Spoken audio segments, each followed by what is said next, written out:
शुक्लाम्बरधरं विष्णुं शशिवर्णं चतुर्भुजं प्रसन्नवदनं ध्यायेत् सर्वविघ्नोपशान्तये। व्यासं वसिष्ठनप्तारं शक्तेः पौत्रमकल्मषम् पराशरात्मजं वन्दे शुकतातं तपोनिधिम्। व्यासाय विष्णुरूपाय व्यासरूपाय विष्णवे नमो वै ब्रह्मनिधये वासिष्ठाय नमो नमः। अविकाराय शुद्धाय नित्याय परमात्मने सदैकरूपरूपाय विष्णवे सर्वजिष्णवे यस्य स्मरणमात्रेण जन्म संसारबन्धनात् विमुच्यते नमस्तस्मै विष्णवे प्रभविष्णवे। ॐ नमो विष्णवे प्रभविष्णवे। श्रीवैशम्पायन उवाच श्रुत्वा धर्मानशेषेण पावनानि च सर्वशः युधिष्ठिरः शान्तनवं पुनरेवाभ्यभाषत। युधिष्ठिर उवाच किमेकं दैवतं लोके किं वाप्येकं परायणम् स्तुवन्तः कङ्कमर्चन्तः प्राप्नुयुर्मानवा शुभम्। को धर्मः सर्वधर्माणां भवतः परमो मतः किं जपन्मुच्यते जन्तुर्जन्म संसारबन्धनात्। श्रीभीष्म उवाच जगत्प्रभुं देवदेवमनन्तं पुरुषोत्तमम् स्तुवन्नाम सहस्रेण पुरुषः सततोत्थितः तमेव चार्चयन् नित्यं भक्त्या पुरुषमव्ययम् ध्यायन् स्तुवन् नमस्यं च यजमानस्तमेव च अनादिनिधनं विष्णुं सर्वलोकमहेश्वरम् लोकाध्यक्षं स्तुवन् नित्यं सर्वदुःखातिगो भवेत्। ब्रह्मण्यं सर्वधर्मज्ञं लोकानां कीर्तिवर्धनम् लोकनाथं महद्भूतं सर्वभूतभवोद्भवम् एष मे सर्वधर्माणां धर्मोऽधिकतमो मतः यद्भक्त्या पुण्डरीकाक्षं स्तवैरच्चेन्नरः सदा परमं यो महत्तेजः परमं यो महत्तपः परमं यो महद्ब्रह्म परमं यः परायणम् पवित्राणां पवित्रं यो मङ्गलानां च मङ्गलम् दैवतं देवतानां च भूतानां यो व्ययः यतः सर्वाणि भूतानि भवन्त्यादियुगागमे यस्मिंश्च प्रलयं यान्ति पुनरेव युगक्षये तस्य लोकप्रधानस्य जगन्नाथस्य भूपते विष्णोर्नाम सहस्रं मे शृणु पापभयापहम् यानि नामानि गौणानि विख्यातानि महात्मनः ऋषिभिः परिगीतानि तानि वक्ष्यामि भूतये। ऋषिर्नाम्नां सहस्रस्य वेदव्यासो महामुनिः छन्दोऽनुष्टुप् तथा देवो भगवान् देवकीसुतः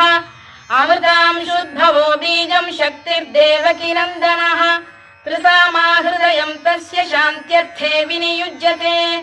विष्णुं जिष्णुं महाविष्णुं प्रभविष्णुं महेश्वरम् अनेकरूपदैत्यान्तं नमामि पुरुषोत्तमम्। अस्य श्रीविष्णोर्दिव्यसहस्रनामस्तोत्रमहामन्त्रस्य श्रीवेदव्यासो भगवान् ऋषिः अनुष्टुप्छन्दः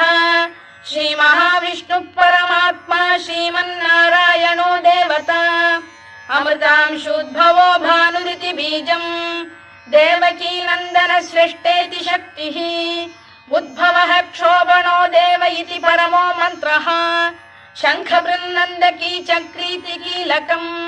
शार्ङ्गधन्वा गदाधर इत्यस्त्रम् रथाङ्गपाणिरक्षोभ्य इति नेत्रम् त्रिसामासामरः सामेति कवचम् आनन्दं परब्रह्मेति योनिः ऋतुः सुदर्शनकार इति दिग्बन्धः श्रीविश्वरूप इति ध्यानम् श्रीमहाविष्णुप्रीत्यर्थे सहस्रनाम जपे विनियोगः। ध्यानम् क्षीरोदन्वत्प्रदेशे शुचिमणिविलसत्सैकते मौक्तिकानाम् मालाक्लुप्तासनस्थस्फटिकमणिनिभैर्मौक्तिकैर्मण्डिताङ्गः शुभ्रैरभ्रैरदभ्रैरुपरि विरचितैर्मुक्तपीयूषवर्षैः आनन्दीनः पुनीयादरिनलिन गदा शङ्खपाणिर्मुकुन्दः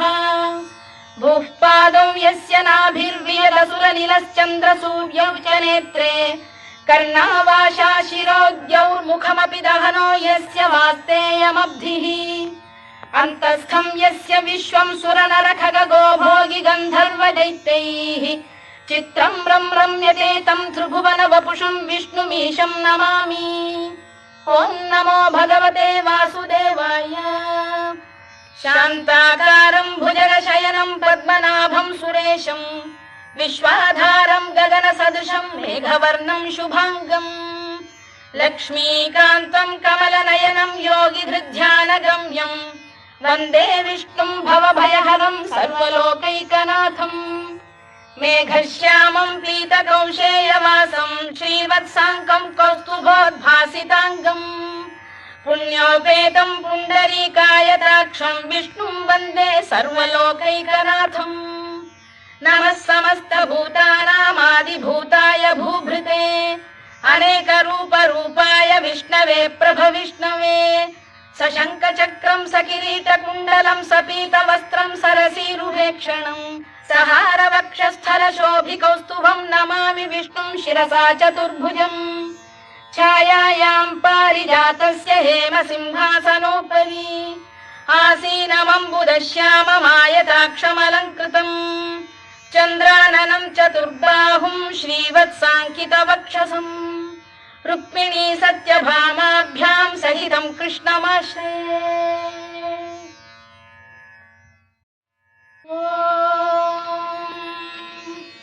विश्वं विष्णुर्वषत्कारो भूतभव्य भवत्प्रभुः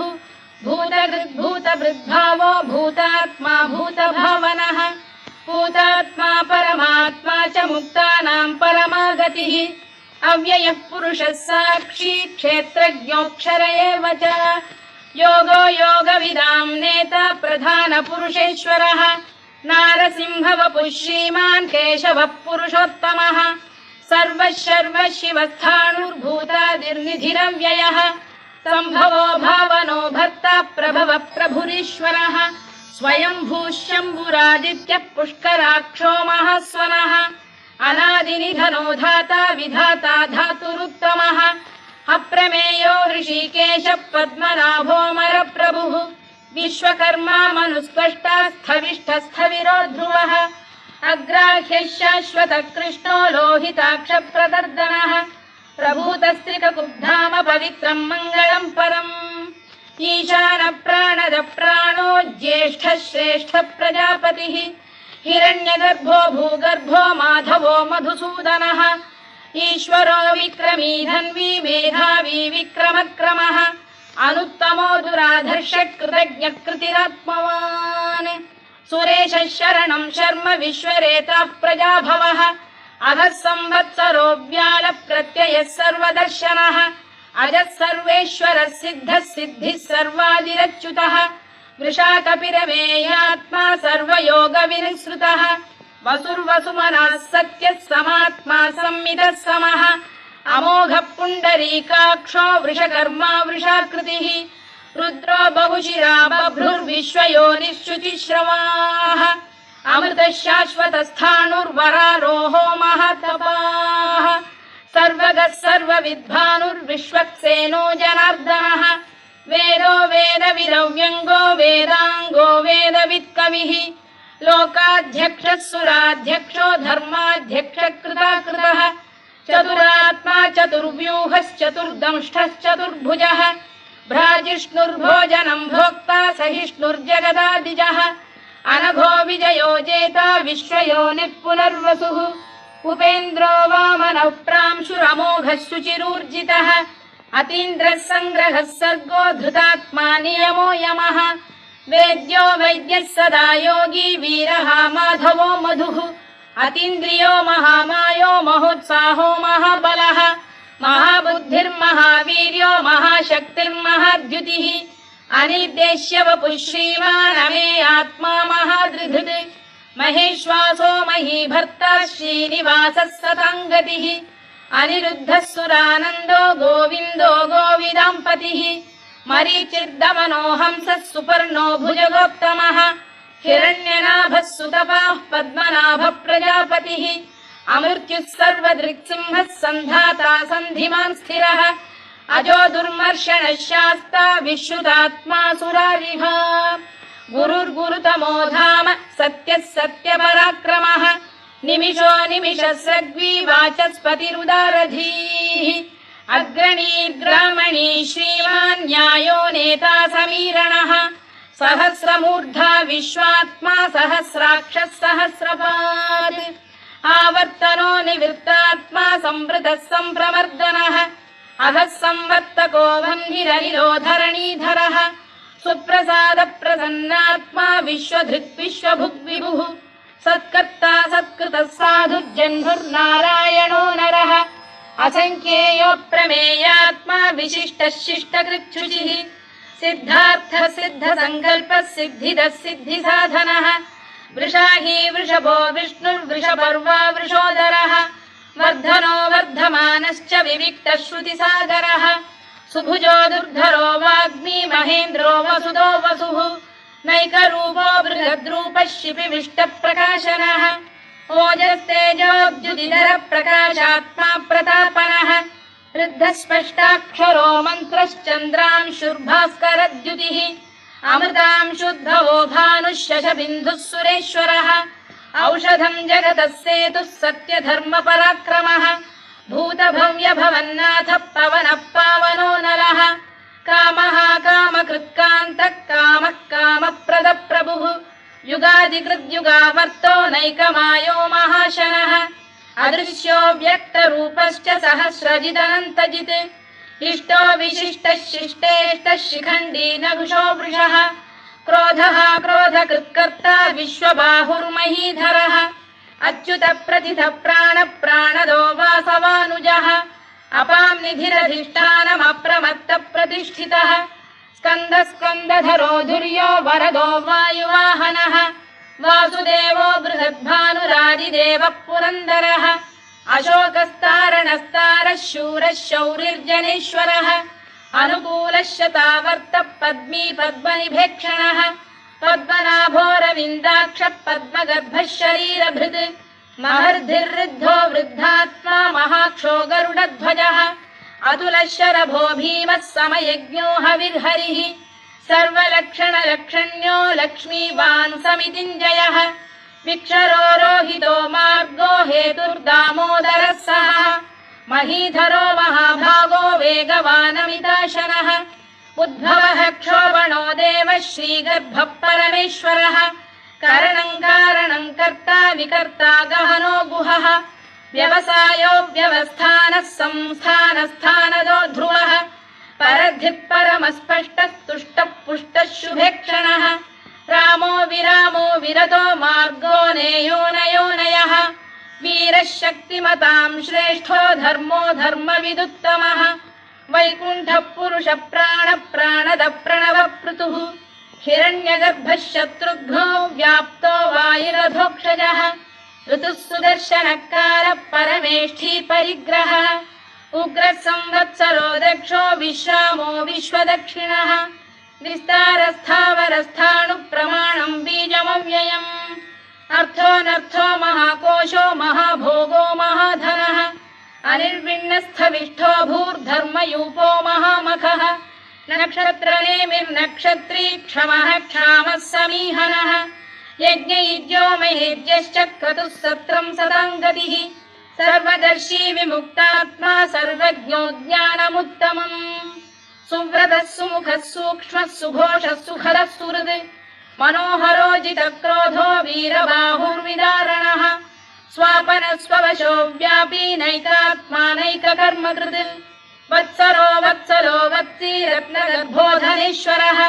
धर्मकृद्धर्मी सदसक्षरमक्षरम् अविज्ञाता सहस्रांशुर्विधाता कृतलक्षणः गभस्तिनेमिः सप्तस्तः सिंहो भूतमहेश्वरः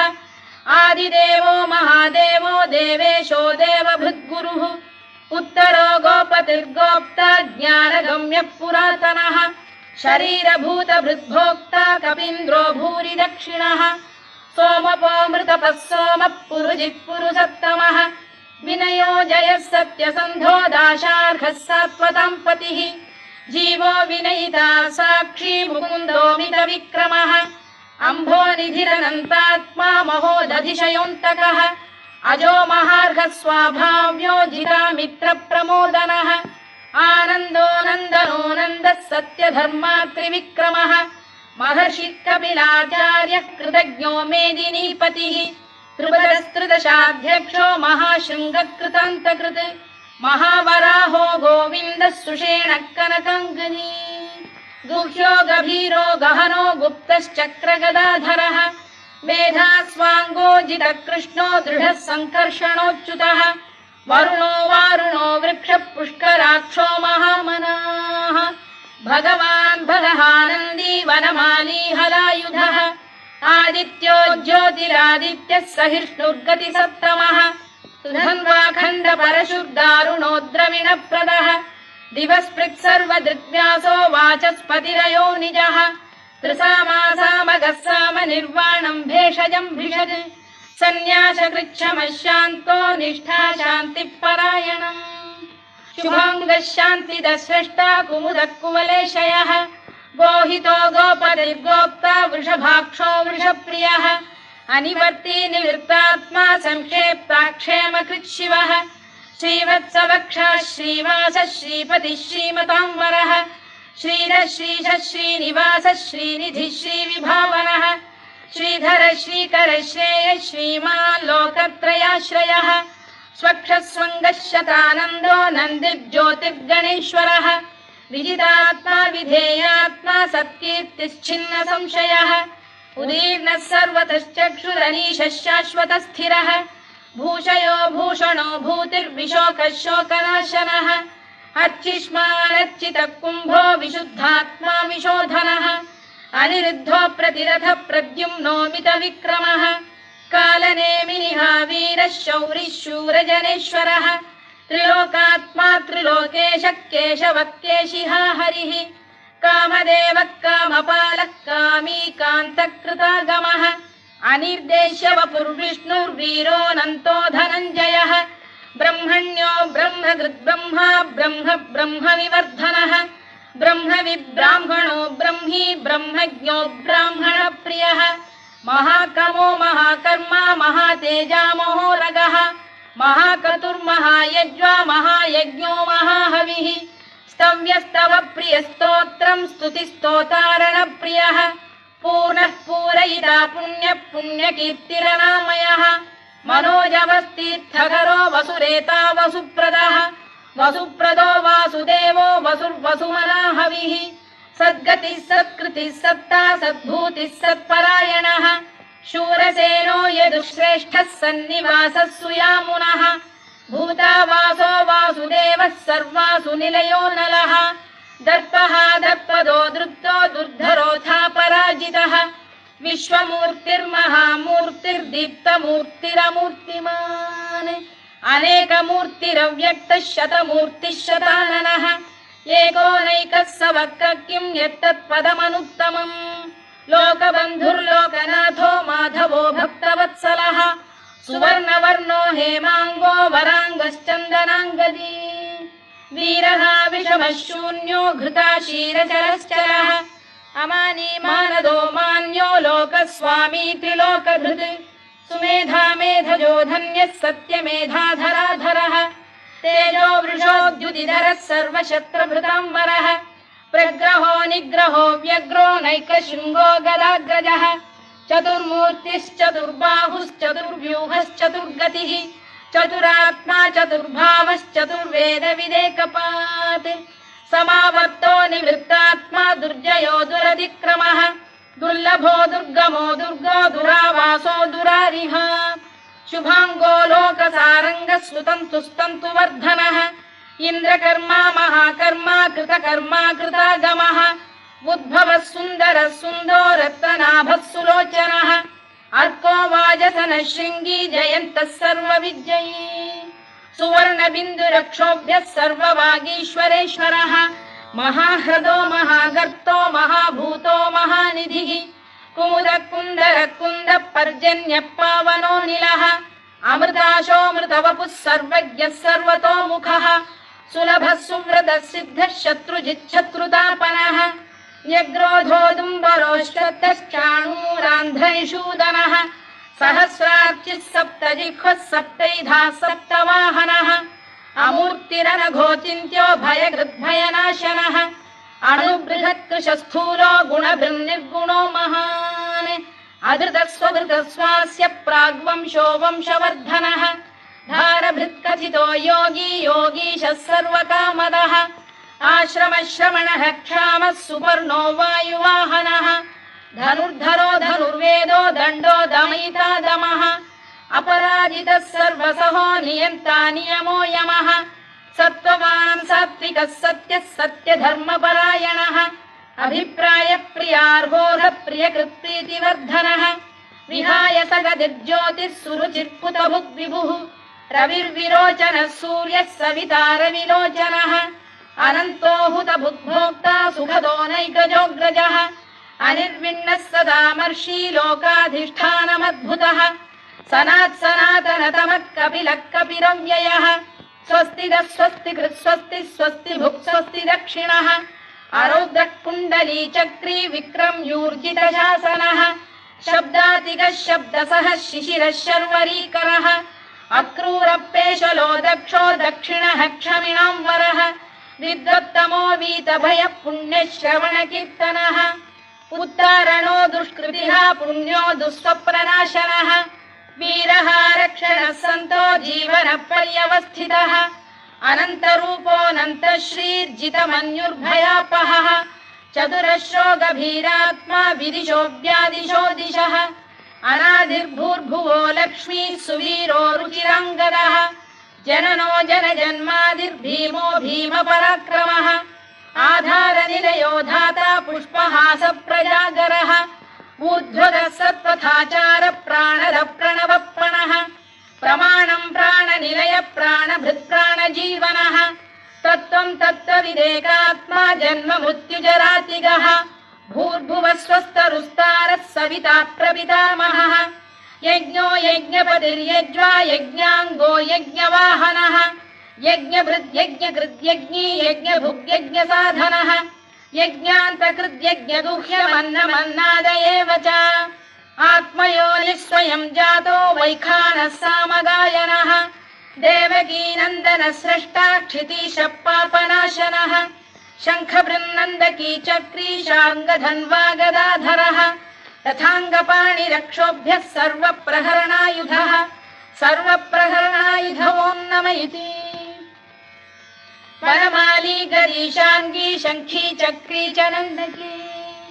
श्रीमान्नारायणो विष्णुर्वासुदेवोऽभिरक्षतु वनमाली गरीशाङ्गी शङ्खी चक्री च नन्दकी श्रीमान्नारायणो विष्णुर्वासुदेवोऽभिरक्षतु वनमाली गरीशाङ्गी शङ्खी चक्री च नन्दकी श्रीमान्नारायणो विष्णुर्वासुदेवोऽभिरक्षतु इतीदं कीर्तनीयस्य केशवस्य महात्मनः नाम्नां सहस्रं दिव्यानामशेषेण प्रकीर्तितम् य इदं शृणुयात् नित्यं यश्चापि परिकीर्तयेत् नाशुभं प्राप्नुयात् किञ्चित् सोमुत्रेह च मानवः वेदान्तको ब्राह्मणः स्यात् क्षत्रियो विजयी भवेत् वैश्यो धनसमृद्धः स्यात् शूद्रः सुखमवाप्नुयात्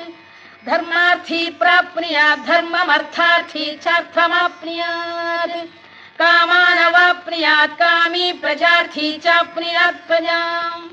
भक्तिमान् यः सदोत्थाय शुचिस्तद्गतमानसः सहस्रं वासुदेवस्य नाम्नामेतत्र कीर्तयेत् यशः प्राप्नोति विपुलं याति प्राधान्यमेव च अचलां श्रियमाप्नोति श्रेयः प्राप्नोत्यनुत्तमम् न भयं क्वचिदाप्नोति वीर्यं तेजश्च विन्दति भवत्यरोगोद्युतिमान् बलरूपगुणान्वितः रोगार्तो मुच्यते रोगात् बद्धो मुच्येत बन्धनात् भयान्मुच्येत भीतस्तु मुच्येतापन्न आपदः दुर्गाण्यतितरत्याशु पुरुषः पुरुषोत्तमम् सुवन्नाम सहस्रेण नित्यं भक्तिसमन्वितः वासुदेवाश्रयो मर्त्यो वासुदेवपरायणः सर्वपापविशुद्धात्मा याति ब्रह्म सनातनम् न वासुदेव भक्तानामशुभं विद्यते क्वचित् जन्म मृत्युजरा व्याधि भयं नैवोपजायते इमं स्तवमधीयानः श्रद्धा भक्ति समन्वितः युज्येतात्मसुखक्षान्तिः श्रीधृतिस्मृतिकीर्तिभिः न क्रोधो न च मात्सर्यं न लोभो न शुभामतिः भवन्ति कृतपुण्यानां भक्तानां पुरुषोत्तमे